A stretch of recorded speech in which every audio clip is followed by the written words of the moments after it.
স্বাদটা হবে রেস্টুরেন্টের মতো, কিন্তু স্টাইলটা হবে একেবারে ঘরোয়া। খেয়ে একবার দেখবেন অসাধারণ লাগবে। যেভাবে বলছি সেভাবে একবার বানান, ফ্রাইড রাইস একদম রেস্টুরেন্টের স্বাদে হবে।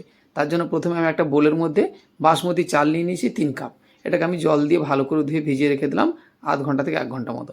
এবার কড়াইতে পরিমাণ মতো জল দিয়ে জলটা ফুটে গেলে তার মধ্যে আমি তেজপাতা এবং গোটা গরম মশলা আর গোটা গোলমরিচ দিয়ে আমি চালটা তুলে দিলাম। চালটা দিয়ে চালটাকে ভালো মতো সেদ্ধ করে 50% হলে একটু সাদা তেল আর একটু ভিনিগার দিলাম, যাতে করে চালটা ভেঙে না যায় বা খুব সেদ্ধ না হয়ে যায়। তারপরে ভালো করে জলটা ঝেড়ে নিলাম।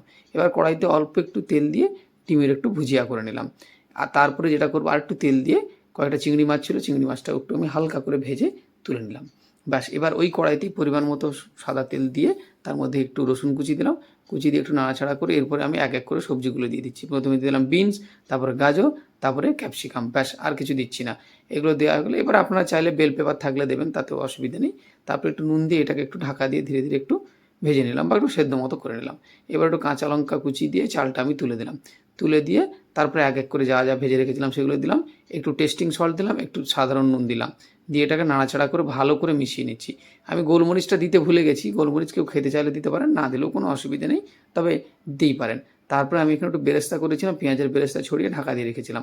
তারপরে কিছুক্ষণ পরে খুলে সুন্দর করে সার্ভ করছি। এখানে আমি একটু চিলি চিকেন করেছিলাম, ড্রাই চিলি চিকেন, সেটা দিয়ে। এবং আপনাদের যা ভালো লাগবে তাই দিয়ে খেতে পারেন।